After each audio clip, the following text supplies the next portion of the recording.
agreement as soon as possible. I know there's a lot of parents out there that's going to struggle finding aftercare for children, and yeah, it kind of sucks, to be honest. 1 month into the school year, school boards around the GTA say they will close if support staff workers walk off the job on Monday. Let's get right to what you need to know. Here's a list of the boards that will close their schools if no deal is reached with CUPE by Monday, and the ones that so far won't close. Let's start with the biggest board in the province, the Toronto District School Board. Will close all of its schools on Monday if there's no deal. Same with the Toronto Catholic School Board. So will all Peel District and Dufferin Peel Catholic schools and all public and Catholic schools in York Region. So far, public and Catholic boards in both Durham and Halton have said they will close their schools if no deal is reached, but will not close, rather, if no deal is reached by Monday, but are warning parents to prepare for the possibility of school closures. Kelda Ewan joins us live from TDSB headquarters right now. Kelda, you were at the school board's presser late this afternoon. What did you hear? Dwight, yeah, that happened just about 2 hours ago. The TDSB announcing here at its headquarters that all of its schools will close on Monday if CUPE education workers go ahead with the strike. Now, a notice went out to all parents earlier today. Not only will classes all be canceled, but after school programs, permits, recreation programs, all of that will cease beginning on Monday. Only third-party childcare operators will be allowed to continue using school facilities, but even those programs will have different times, will operate at different times. For instance, instead of beginning at 7 a.m., which many of them do, they can start operating only at 8 a.m. in the morning. Now, the TDSB says it spent all week looking at every single contingency plan, but they were unable to find a way for this not to happen. CUPE members represent over 18,000 out of 38,000 TDSB workers. Those workers include administration staff, education assistants, and custodians. Earlier, right here, TDSB Director of Education John Malloy said that safety is their main concern. Our office administrators are the ones who are helping our students arrive to school safely. They call home when a student isn't present so that no student is lost. Our caretakers obviously keep our schools clean and ensure a healthy environment. Our special education assistants, they are helping our most vulnerable students. All of those services could never be replicated by teachers, even if they were in a position to be able to do so. I spoke to a few parents at a nearby elementary school earlier, and they told me that they are just glad that a decision has been finalized, has been made, so that they can start looking, planning ahead to see where their kids can go in the event of a strike. Now, of course, as you saw earlier, other school boards, York Region, Peel School Board, they also announced that schools will close if a strike happens. We also spoke to some parents in the Peel Region earlier. Here's what they had to say. It will definitely affect the kids, right, and also us as parents. There are thousands of families are being affected by this decision, right? They should reach an agreement as soon as possible. In the keeping the best interest of the kids, government should settle it fast. It actually kind of sucks, to be honest, but thankfully, I have my mom to watch my son. I know there's a lot of parents out there that's going to struggle finding aftercare for children. Now, the TDSB said that they are still hopeful that an agreement, that a settlement can be reached over the weekend. As for parents, they're asking all parents to keep an eye on the TDSB website for all further developments. I'll send it back to you. Thank you for that, Kelda. Meanwhile, work to rule action continues across the province, and we're getting a clearer picture of what that looks like inside some schools. Farah Morelli joins us live from Ogden Junior Public School. And Farah, we heard from the union about what's happening. What did you learn yourself? That's right, Dwight. You know, we heard a lot from the union yesterday, claims about what's happening inside the schools because of work to rule. Some of those claims were that 10 and 11-year-old students were supervising younger students, that doors were being left unlocked because as part of the work to rule restrictions, CUPE workers couldn't unlock doors for teachers or parents. We weren't able to find instances of that actually happening in Toronto, but we did learn a lot about what actually is happening inside some schools in the city. We spoke to some teachers and we agreed to withhold their identities to protect their jobs, and they spoke candidly to us about what's actually happening, and so did parents about what they're seeing. So our sign says, "Be patient when ringing office bell. CUPE education workers taking job action." Outside of Carlton Village Junior Public School, a group of parents put up a sign explaining why it's hard to get inside. People are waiting, especially today in the rain, people are waiting long periods of time to come inside because... One second, buddy. Because only the principal and the vice principal are able to answer the doorbell. It's just one of the impacts on schools from work to rule action. It restricts what CUPE workers can do at schools across Ontario. One of the main things that was kind of chaotic is that the kindergarten ECEs were going up to bring lunch down to the kindergartners. That's not happening anymore. I think it has been pretty chaotic here, which I think is the intent of a work to rule in order to pressure the provincial government. CBC Toronto spoke to teachers from different school boards about some of the impacts of work to rule. One teacher from the TDSB raised concerns about sanitation and health, saying the biggest impact is our lunch routine program, since there is no more cleaning of the gymnasium being done and they can't do lunchrooms set up for takedown. So all the students are sitting in the hallways eating on the ground with their lunch bags every day, and they're sitting on the ground that's not being cleaned.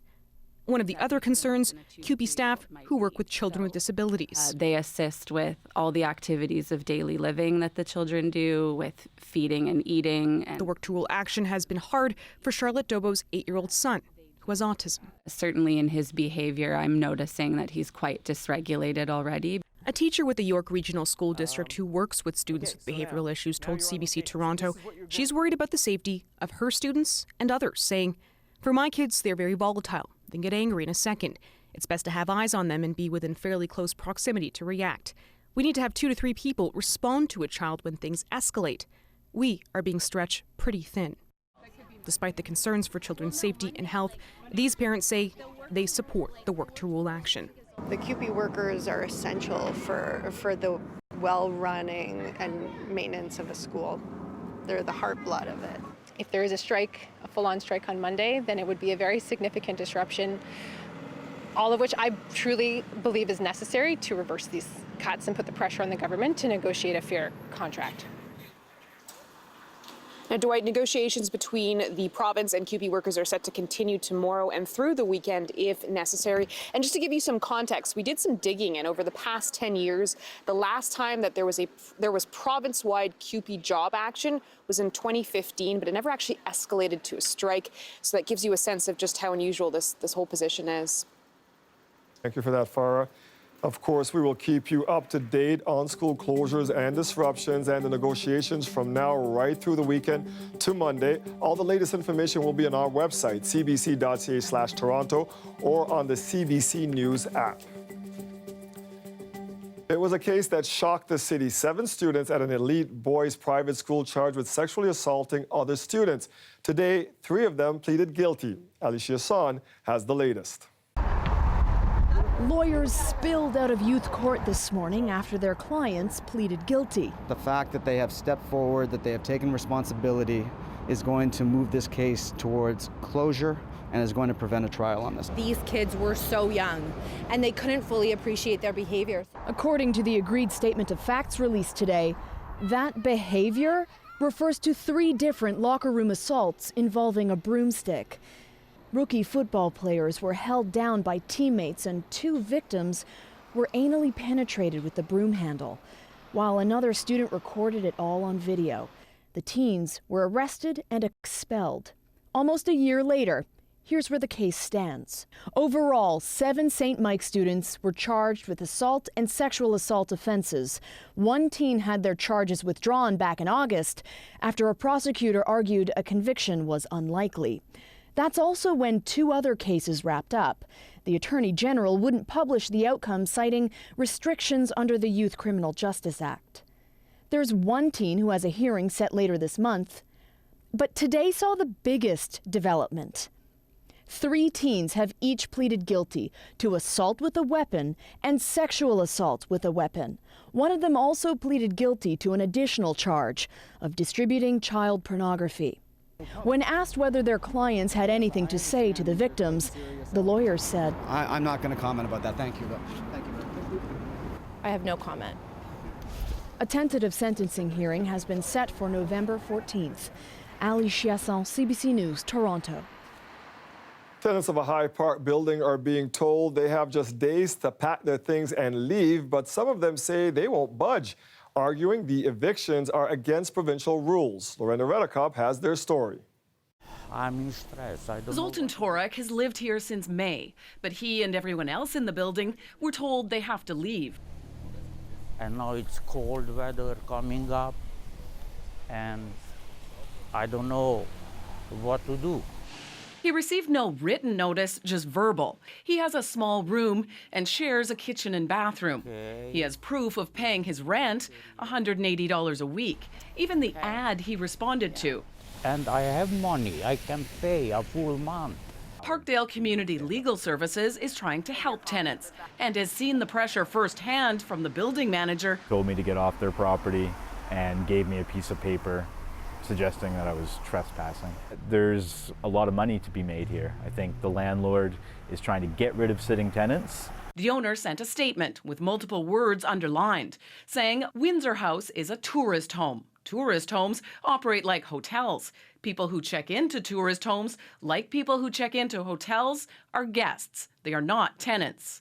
The same landlord tried to evict tenants on the same basis that this was a tourist home in the early 90s, and the court disagreed. In an email, the city says the building is registered as a rental apartment building, and the owner has paid the associated fees for that. The building manager tried to kick us off the property today. It's been a guest house. Have you talked to the city? Their records indicate otherwise. I will.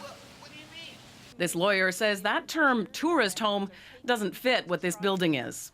The idea of a traveler, the sense of non-permanence, a temporary home, and really a vacationer, someone who is transient. The city then clarified that tourist homes are permitted in residential areas, but only in houses or townhouses with a maximum of 2 rooms for tourists. Zoltan Torek doesn't plan to go anywhere, though he says some people have already left. I need help. You have every right to stay here. I won't move out anyway. Brenda Redekop, CBC News, Toronto. A Toronto woman is out nearly $2,000 and a wedding video. She hired a videographer for the big day last year, and she's been trying since then to get what she paid for. But as Natalie Nanowski reports, her hopes of seeing that video are fading to black. Here, you see some glitter? Lily Nguyen knew exactly what she wanted in a wedding dress. It was the other details, like finding the perfect videographer, that were tough. So my coworker, what I used to work with, recommended this photography for my videography. Nguyen used Shelby Morel photography. The celebrations were 2 days long. There was a Chinese tea ceremony and a party. For $1,800, she was supposed to get a 4-minute trailer and a full-length video 10 weeks after her wedding. But it's been more than a year. Nothing was done. Nothing was delivered to me. She took something from us that nobody can ever replace. That's really very, very frustrating. The company's website has been deleted, but online reviews have been popping up. Brides call the experience horrible, saying the photographer vanished. This woman has been waiting nearly 2 years for her video, and this one only got her photos because she threatened to go to the media. We went to the office's headquarters in Etobicoke. We emailed, tweeted, and called, getting voicemail every single time. Hi, it's Shelby. Sorry I missed your call. Finally, after 2 days, Morel responded, apologizing and promising to reach out to the women by tomorrow, pledging they will receive what they're owed. Unfortunately, stories like this aren't uncommon. Experts say the wedding industry has grown so quickly that inexperienced photographers are often willing to offer rock-bottom prices in order to get the job. So you're paying for that skill set. So when I hear photographers that are charging $600, $800, $1,200, it's a very, very small amount. Some people are getting into the industry, they're trying to get business, it's understandable, but those are types of things that are red flags. Borosic says don't expect to pay less than $2,500 for a good photographer and get everything in writing. have a set of questions that you're willing to ask them. Things like, how many events do you take on per day or per week? What is included in that price? Are we including full day of the wedding? How many photographers will be on site? As for Nguyen, she's considering legal action unless she gets the raw footage of her wedding day. Natalie Nanowski, CBC News, Toronto. Remember, if you have a story you would like us to look into, we would love to hear from you. Just send us an email, torontotips@cbc.ca.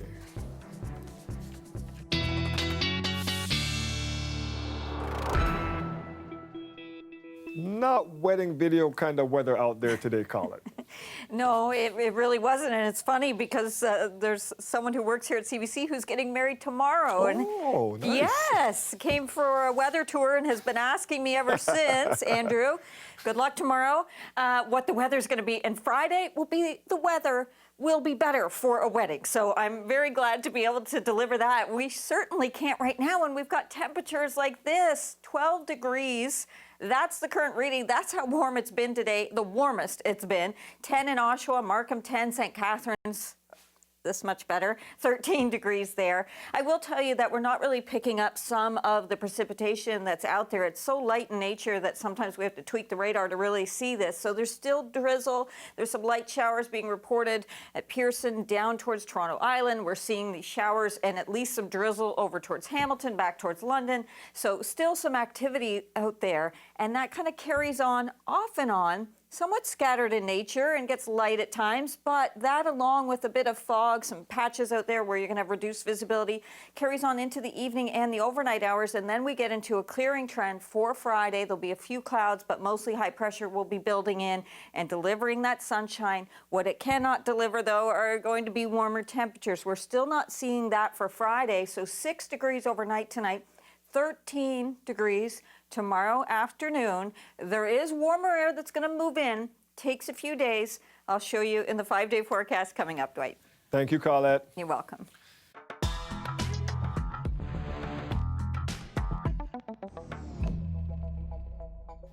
NDP leader Jagmeet Singh had his turn for face-to-face grilling from some undecided voters.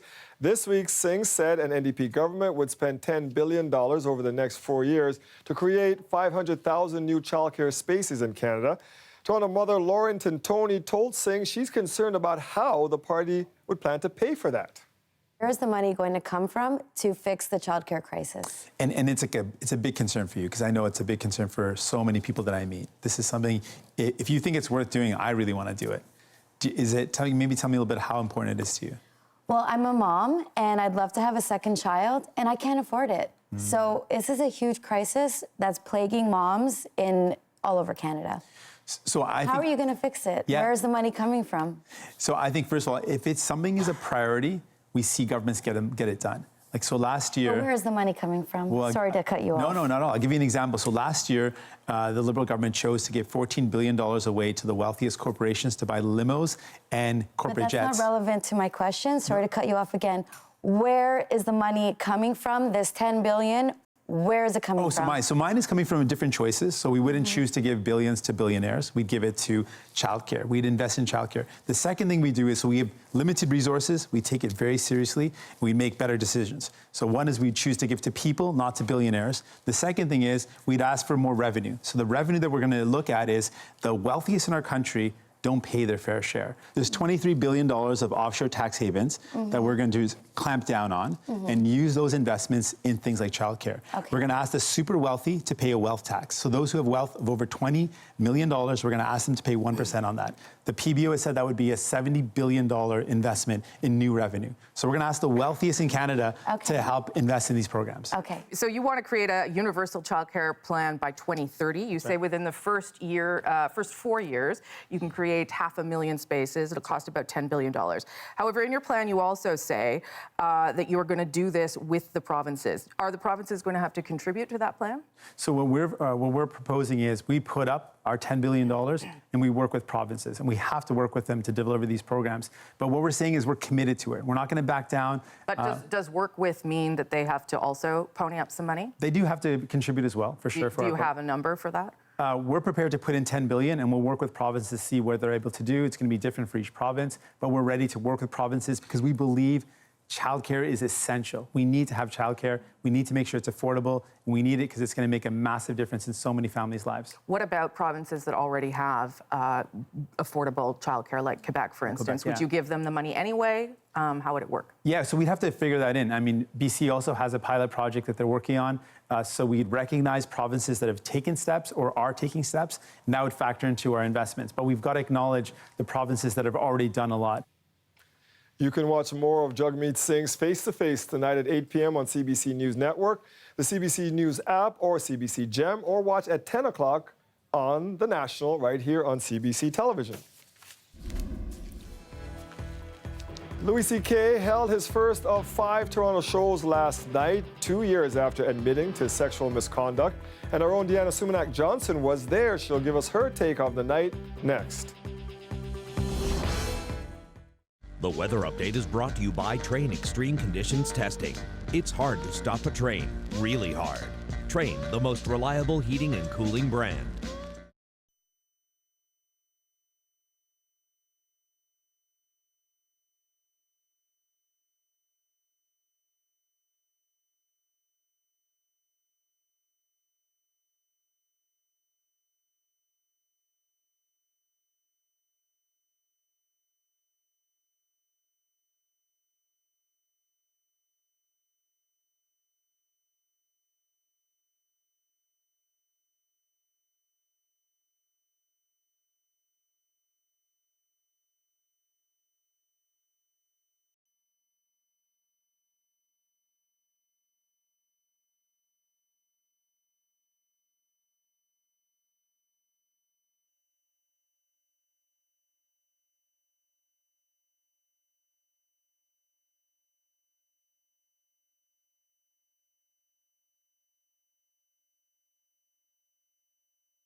Comedian Louis C.K. took to the stage at Yuck Yucks in Toronto last night. It was the first of 5 shows at that venue. It's part of a comeback tour following allegations of sexual misconduct 2 years ago. Deanna Sumanak-Johnson was there for the show. She joins us now. Let's start with whether he actually addressed the allegations while he was on stage. He sure did. And by the way, Dwight, Deanna was there, but not taking notes because you weren't allowed to. There were some rules for this show. Which just seemed like a very anti-reporter kind of thing to do. You would so like I had to take all the mental notes, but I was paying very close attention. And yes, he addressed those right off the bat. He basically walked right out, and as soon as he saw the audience, he talked about where he last was. Last time I was here in Toronto, I played where the Raptors play, i.e. at the Scotiabank Arena, and here he was at this smaller, mid-sized venue, which recently has been more like a launch pad for up-and-coming comedians, not a comedy legend such as himself. And then he said, by now you all know what my thing is, what his sort of sexual predilections are. So he addressed that right off the bat, and the audience, I have to admit, loved it. Everybody was laughing uproariously about it. It was definitely a more risque set, more reminiscent of early career Louis C.K., even what he was wearing on stage, and obviously we have no footage of it, no cameras allowed inside. The plain black t-shirt with the jeans, it was more kind of raunchy, rough, early Louis C.K., more than kind of a mid-career Louis C.K. By the way, there were some objections to him being here. In the first place, on social media, I wanted to read to you a few of the tweets of Canadian female comics, one of whom said, "Are we going to punish Louis C.K. forever? He admitted it 2 years ago after the women he abused were dragged through the mud for years, came back defiant with the childish, I'm a little bad boy act. Let's give him as long as it took us to stop mocking Monica Lewinsky." Wow. I think that's quite telling. And then another comic said, "I'm exhausted with a misconception that I'm getting some sort of joy from opposing Louis C.K. performing here. I loved him as a comic, spent valuable time and money seeing him and supporting his work. I thought he had respected women, and finding out that he didn't was heartbreaking." So those were some of the people who opposed him being here. By the way, I should mention that he made a joke about the Parkland shooting survivors in Florida in some of his U.S. shows in the last few months. That was not there last night, so he took that out. Some of the parents of the kids who were murdered actually spoke up against it. As they should. What was the reaction then from the audience to the show, and who was in the audience, I guess? Okay, so it was mostly young guys. I would say 80 to 85% male and mostly 25 to 35-year-olds. That demographic. That demographic. And I got a chance to catch up with a few of the fans after the show. Here's what they had to say. I wasn't sure what to expect. Like, I've seen some of his stand-up before, and I liked him on his television shows, Lucky Louie, and yeah, I was expecting it to be funny, and it really was. A lot of women were uncomfortable, but I honestly didn't think he made like any uncomfortable sexist women jokes. So the women who were there really did seem to enjoy it. And by the way, he's performing again tonight. And Dwight, all the sets are sold out all the way until Sunday. I guess on a business level, you have to give kudos to Mark Breslin at Yuck Yucks, because this is a great business move for them. Yeah. And we're going to speak with our dollars. And if you don't want to go, don't go. Exactly. Don't pay that money. Exactly. Thank you. You're welcome. City Council has just passed a motion to stop issuing licenses to payday lenders, and now they're asking both the provincial and federal governments to crack down as well. I'm Greg Ross. Coming up, we'll tell you what they're proposing.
Payday lenders will no longer be able to get licenses to operate in Toronto. That's after a unanimous vote by city councillors yesterday. They're also asking both the provincial and federal governments to help protect people from these types of high-interest loans. Greg Ross has more. Payday lenders act like parasitical predators who prey on our city's most vulnerable. City Councillor Josh Matlow was not mincing words when giving his thoughts on payday lenders. It's why he supported the motion by City Council to stop issuing licenses for these types of businesses that he says can leave people drowning in debt. They find themselves essentially held hostage by these excessive interest rates, and they're never able to really get out of debt for the rest of their lives. City Council is also asking the province to put a cap on interest rates for payday lenders at 30% annually, and they want the federal government to limit fees to $15 for every $100 loan. But some wonder if this is the right solution to a much bigger problem. People in desperate situations will do desperate things. The point is to help people before they get there and to give them better options and make sure they know about them. Liz Mulholland is the CEO of Prosper Canada, an organization that works to help low-income people build their financial health. Your big concern is if they don't have these options, they'll just go elsewhere. Yeah, I think we've seen in Quebec where they banned payday lending altogether that people have just moved online and they're going to online payday lenders who are offshore or in other jurisdictions where there's no control whatsoever over them. She says the government needs to work with legitimate financial institutions on finding ways to create more affordable options for people with low income or bad credit. Access to safe and affordable credit is really necessary for anybody to fully participate in our economy. And a lot of low and modest income people don't have that right now. Mulholland says the government also needs to provide more free financial counseling for lower income people in hopes of putting them on the right track before they find themselves swimming in debt. Greg Ross, CBC News, Toronto. The Ford government is reversing its plan to scrap a social assistance program for children in low-income families.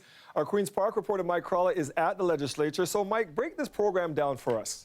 Well, Dwight, this program is designed to help cover the costs of basic needs for children whose parents are on social assistance. Specifically, it's for families who are not yet receiving the standard child benefit that gets paid through the tax system. So that means we're typically talking about refugee families and people with newborns. Now, this program is called the Transition Child Benefit. It pays up to $230 a month per child. There's about 16,000 families in Ontario who are receiving it, and the cost to the province is about $67 million a year. Now, the Ford government was preparing to get rid of this program on November 1st, and anti-poverty advocates were saying this was going to really be harsh on these families because it was going to take a big chunk, a significant chunk out of their already small welfare payments. But the Minister for Children, Community and Social Services, Todd Smith, has announced that the program is going to stay in place, and the Mayor of Toronto is welcoming the government's move. So I think just as we're critical when they make a decision that we think is wrong, that we should be positive in saying that this was the right thing to do, both to reconsider and to leave this benefit in place. So, Mike, do we know the reason for this reversal? Well, the spokesperson for the minister says that the decision was made after careful consideration. That's all they're saying. But Dwight, keep this fact in mind. Just a couple of weeks ago, the finance minister announced that the deficit for the last fiscal year is nowhere near as large as the Ford government had been saying it was. They were saying it was $15 billion. Well, in fact, it's actually $7.5 billion. So this means that the province is not in as terrible a fiscal shape as the Ford government was making out. And you can see how it's pretty likely that the PCs looked at this cut and questioned whether, they really needed to cut costs so badly that they needed to take money from a program that was going to help some of the poorest children in Ontario. Now, the government is doing a review of the whole social assistance system, so that means that there could still be further changes down the road. Mike Crawley at Queen's Park tonight. Thank you, Mike.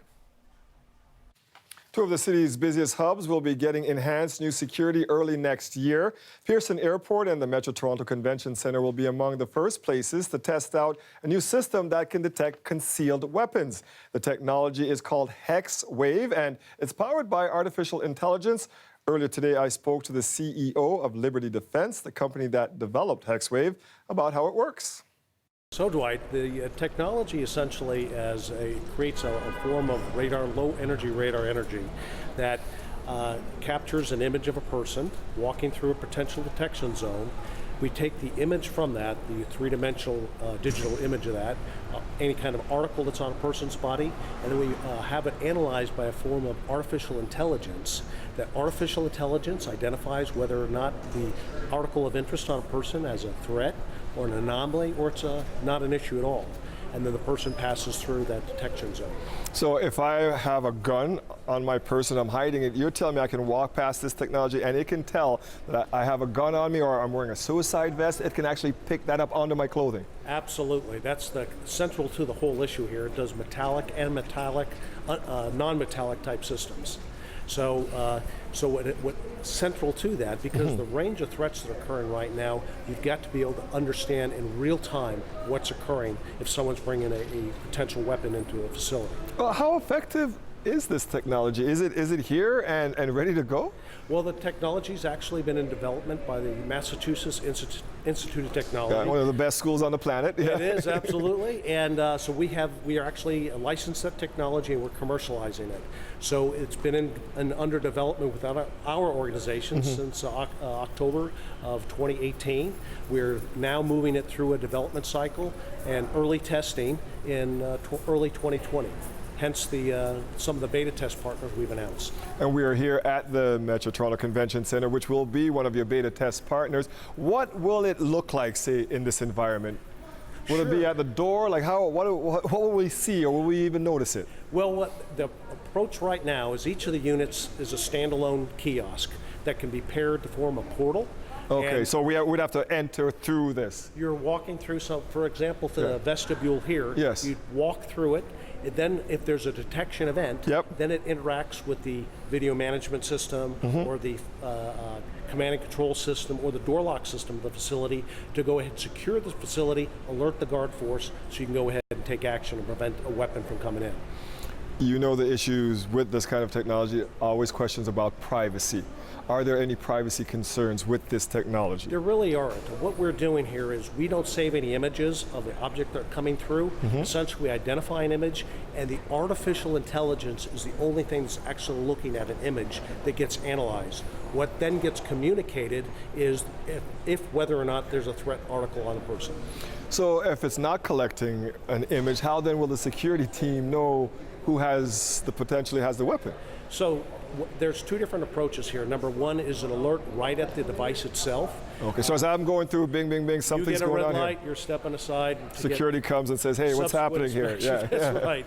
Number two is concurrently with that, sending out a signal to the security operations that needs to either queue to pick up the video management system with it or other types of command and control alerts that would occur. Really interesting technology. Thanks, Dwight. Appreciate your time. Thank you very much. Okay, why were Richard Burton, Julie Andrews, and Robert Goulet in Toronto nearly 60 years ago this week? The answer after the break.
Before it was Meridian Hall, before it was the Sony Center, before it was even the Hummingbird Center, it was the O'Keefe Center.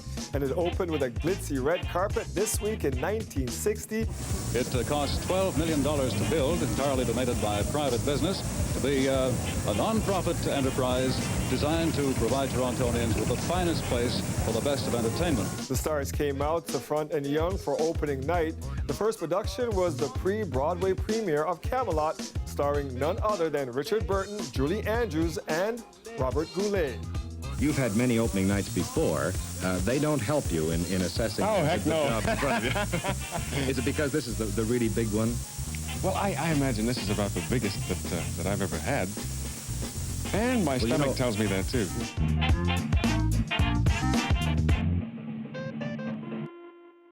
And I should have guessed this, Colette, but I didn't know Robert Goulet actually has French-Canadian roots. He's one of us. Oh, I wouldn't have guessed that either. There Well, you that's go. good. Yeah. We take all the talent, right, that we Yes, we can do. take ownership of. We'll Great. take credit. Yeah, we'll take him in.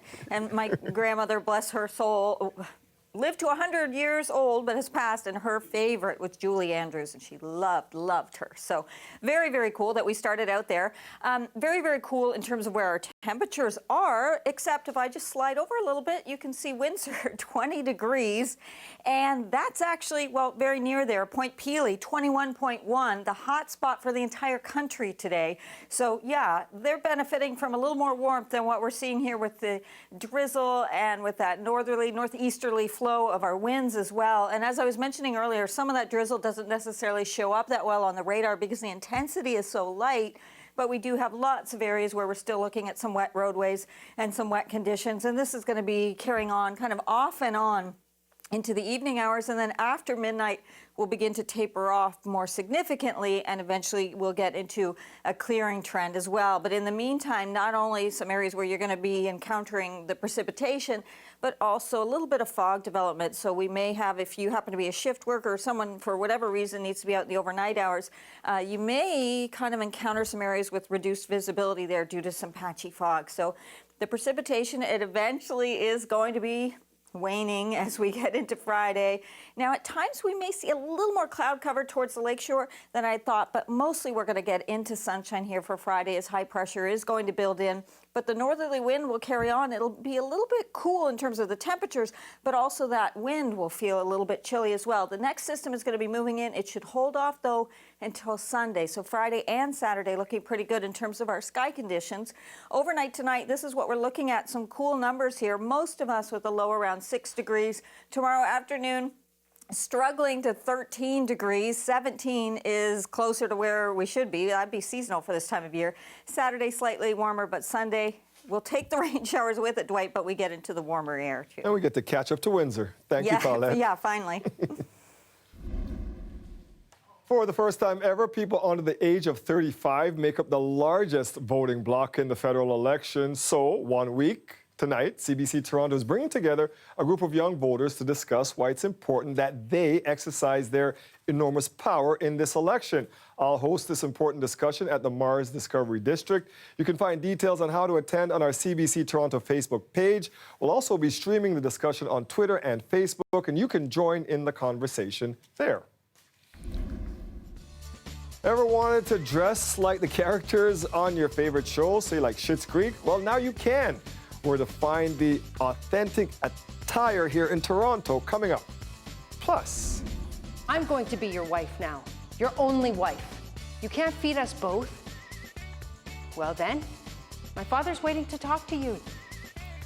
we'll give you a sneak peek of the first Indigenous production at Soul Pepper. Stay with us.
Attention book lovers, Mayor John Tory has designated today I'm Library People Day. It kicks off Canadian Library Month and it's part of an effort to raise funds for the city's library system. Toronto Public Library is the busiest in the world, and every year its traffic continues to go up, its downloads continue to go up. I mean, it's built 2 new branches in the last few years because demand is there. More than 70% of Torontonians use the Toronto Public Library system. Yes, we do. The Toronto Public Library Foundation hopes to raise money for a new one of these, a bookmobile. It's a library on wheels with books, DVDs, CDs, and Wi-Fi and a computer all on board. There are already 2 bookmobiles that make stops across the city, even across the lake towards Island. I had one of those in my neighborhood as a kid. It's the first Indigenous production the company has ever shown. Starting tomorrow, Almighty Voice and his wife will be playing at Soul Pepper Theatre Company for the next month. The company opened up its rehearsals to us for a sneak peek. Take a look. Is that the way they do it at that school? Spotted Calf doesn't know everything. Almighty Voice was a young Cree man from One Arrow Reserve who was thrown in jail for killing a cow. He killed the cow, but without permission from the Queen to do so, so he was thrown in jail. Jokingly told that he would hang for it, so he escaped and then pursued, it was a 2-year run from the law with both him and his wife. This beautiful, strong man meets an equally strong, if not more strong, an incredible woman. And he's drawn to her and will do anything to help lift her up and support her. And she in return does the same thing. So it's a true partnership. And the love that they have for each other and how they navigate and persevere and persist and find ways of dealing with that ever-increasing colonial lens. It's really history in the making for this organization, and hopefully, knock on wood, the beginning of much more. Alan Dilworth, who was the interim artistic director, programmed this play because he understood that it was necessary for Soul Pepper as an organization to grow this organization's relationship, not to simply have us involved here and there, but to really focus on an Indigenous-led production. Almighty Voice has a strength I've never seen in a human being before, but indicative of the kind of people who would have to survive residential schools and any people, any of our ancestors who are alive today, who, because they were resilient people, they fought and laughed, though. They were still joyous people. They still celebrated. They still sang. They still danced. And that's what Janie wants to focus on, and that's what I love, is that despite the world being a storm around us, we still have each other. We can still sing. We can still dance. We can still affect change. I think that's the amazing beauty of and strength of who we are as a people, is that no matter what, and it's been so deep and destructive and horrific and traumatic and all of those things, no matter what, we continue to find ways of being resilient. And I think that's the amazing beauty of who we are as a people. Okay, ever wanted to dress like one of your favorite TV characters? Well, if you're a Schitt's Creek fan, you might get to do that. VSP Consignment on Dundas is selling outfits from the CBC show online, with part of the proceeds going to charity. We went to the store to check it out. Hi, I'm Marlo Granados. I'm the Content and Collaboration Manager here at VSP. For a consignment shop to be given a wardrobe for such a huge show is, I think, a kind of unheard of at this point. And the reason why we wanted to keep it online was so Schitt's Creek's kind of worldwide audience would be able to have access to the pieces. This is a great opportunity for people who are fans of the show to get their hands on pieces that they would either recognize or they've always tried to find and coveted over the course of being fans. A lot of these pieces are fairly recognizable. I would say that we do in our whole collection online, we have, for example, the Pamela Rowland gown, which is a couture piece that has ostrich feathers. Moira wears it in, I believe it's season 5. And I think that's one of the biggest highlights of the collection right now. Oh, thank you, thank you. Now, Aretha will be out in just a moment. Oh, who needs Aretha when we have you, darling? I think my favorite piece is this full-length Emilio Pucci gown. It has like a very classic Pucci print, but it has the darker tones that you don't really see with Pucci. And she wears that in one of the Christmas specials, Moira does. I think when you see them online, it's really an interesting way of scrolling through and being able to pick out different pieces, especially with Dan Levy's sweatshirts, very iconic. Each piece, obviously, fashion has been such a huge part of this show over the course of 6 seasons, so I think each piece has been really pivotal in A, shaping the character, and B, moving the narrative along, and also being kind of a comedic factor. Ontario, number 91, John Tavares. He's the captain now. More on the Maple Leafs' big reveal coming up after the break.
Spins to get away from Drake Batherson. Feeds the puck in front. One-timer score. First National Hockey League goal for Ilya Mikheyev. That was a nice shot. It was the night of first for the Toronto Maple Leafs. And a great way to start off the season. They faced the Ottawa Senators last night, beating them 5-3. That included 2 goals from Austin Matthews, seeing one of them there. He's just the 4th player in NHL history to score in each of his 4 career openers. And the Leafs also started the NHL season with a new captain, their first in over 3.5 years. The team released this video of how they told the player. We brought some special guests in to deliver you a special message. Oh, congratulations on becoming the 25th captain of the Toronto Maple Leafs. That's a whole surprise. There you go. It's really special. That's amazing. Congratulations. Thank you. That's great. Thank you. You gotta share with the big guy. Looks good on you, bud. It's amazing. Thank you, guys. It's a real honor. I won't ever take it for granted. So thank you. Thanks, guys. Appreciate it. Thank you. It just was amazing to have them a part of it. Just to see them and to see the jersey on Jace was unreal. That hits home big time. That is so cute. The team announced Tavares as the new captain to the public just before the game last night. Austin Matthews, Morgan Riley, and Mitch Marner were named as alternate captains. Only got about 30 seconds left. You were there, cheering, I guess, with everybody else. What a great time it was. And well-deserved for him, too. That's awesome. We might win the cup, man. We might win the cup. Okay. We might. For the wishful thinking? Let's hope, right? Yeah, absolutely. Just saying. If you're wishing for some nicer weather, well, it's nicer in terms of we're going to get rid of, it's going to take some time overnight tonight, but we're going to get rid of some of the showers and drizzle and even a bit of patchy fog. What we won't be able to do is warm things up quite yet. So tonight, 6 degrees for the low, 13 tomorrow afternoon. Dwight, there is warmer air coming, but it's a little later in the weekend.